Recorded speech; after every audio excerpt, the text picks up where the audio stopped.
Cześć, ja jestem Darek i mam dla Was dzisiaj prawdziwą bombę.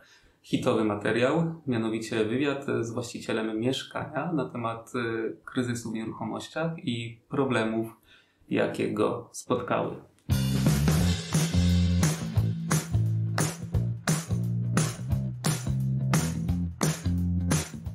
Kryzys w nieruchomościach to temat, który rozpala do czerwoności każdego. Od razu mówię, że nie wiem, jak to będzie wyglądało w przyszłości, ale mam ten wywiad z właścicielem mieszkania, który w tej chwili ma problemy, ma trudności, ma pustostan, ma mniejsze wpływy z najmu, żeby nie powiedzieć, że wychodzi wręcz na zero. I to wszystko dzieje się na największym rynku najmu w Polsce, czyli w Warszawie. Taka sytuacja nie pozostanie bez wpływu na przyszłość, na ceny mieszkań i na cały rynek. Dobra, słuchajcie, koniec przedłużania, słuchajmy wywiadu. Opowiedz trochę o sobie, czym się zajmujesz tak zawodowo, gdzie mieszkasz, no i skąd pomysł na inwestycje w nieruchomości? No to generalnie wiesz, ja mieszkam w Anglii już jakiś czas spory i od 2009 roku wiesz, przeczytałem Kiyosakiego i stwierdziłem, że chcę być wolny finansowo, nie?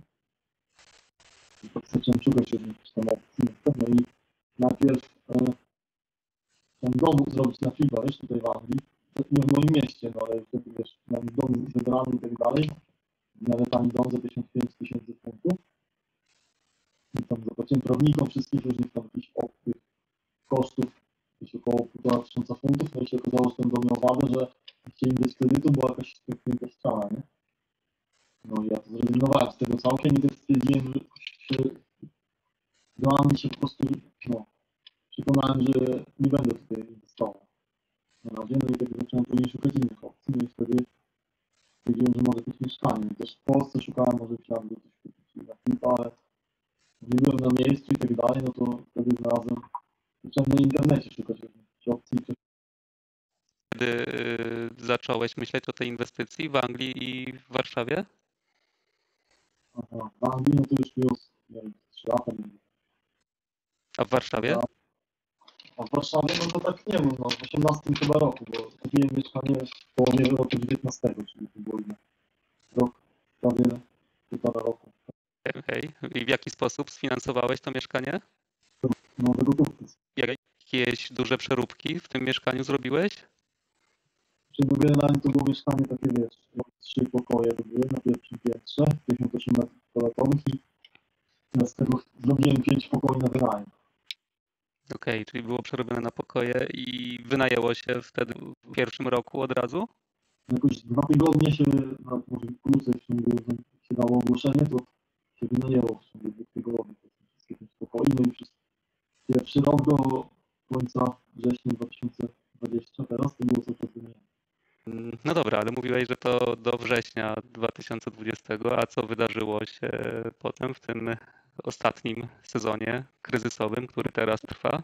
Minus to trzech jakby najemców się wyprowadziło i musiałem im oddać kaucję, no i po prostu zostały mi 2 osoby, teraz jestem w trakcie szukania nowych 3 najemców. Jeżeli mam na 2 lokatorów, no to powiedzmy nie dokładam do tego, tak? Jeżeli to było do gotówki, no to wszystko kosztuje pokój. Okej, czyli w tej chwili liczyłeś, że w tej chwili jesteś na zero z tym mieszkaniem, tak? Może tam, nie liczyłem tego listopada. Powiedzmy, że na 0 albo jakieś mały zysk. Tam zauważasz, jakie jest zainteresowanie wynajmem teraz tej jesieni? Właśnie jest bardzo mniejszy niż było kiedyś, niż było rok temu. Zastanawiam, co zrobić dalej. No dobra, a to jaki jest plan na to mieszkanie teraz na najbliższe miesiące i lata? Jaki jest twój horyzont inwestycyjny? No myślę, że jest długi, bo czekam do 3 metrów góra, no i nie wiem, co zrobię. Mam nadzieję, że wynajmę szybko te pokoje. Czekam na razie w Polsce teraz już drugi rok dam nawet i tak dalej, nie wiadomo, co będzie. Jak widzisz, mój gość ma długi horyzont inwestycyjny i liczy na to, że odkuje się w przyszłości. To jest jeden scenariusz, który wcale nie musi się ziścić. Czy ten pozytywny scenariusz rozwoju epidemii i kryzysu w nieruchomościach się spełni? A może spełni się ten negatywny? Nie wiem. Ty się zastanów i podejmij wnioski według swojej najlepszej wiedzy. ale od razu muszę powiedzieć, że jeżeli jakaś sytuacja życiowa sprawiła, że musisz sprzedać mieszkanie w tej chwili, jeżeli musisz zrobić to szybko i chcesz dostać ofertę gotówkową, to zadzwoń do mnie, napisz maila, odezwij się do mnie i ja to mieszkanie kupię. Ja złożę Ci ofertę gotówkową, z której, mam nadzieję, będziesz zadowolony. Więc jeśli obawiasz się kryzysu lub jakakolwiek inna sytuacja sprawia, że chcesz wyjść z inwestycji, zajrzyj na mojego bloga, na moją stronę, na mojego Facebooka. Będzie tam mnóstwo wiedzy użytecznej dla Ciebie, ale będzie też szybkie rozwiązanie, z którego zawsze możesz skorzystać. Taka poduszka bezpieczeństwa, spadochron w czasach kryzysu.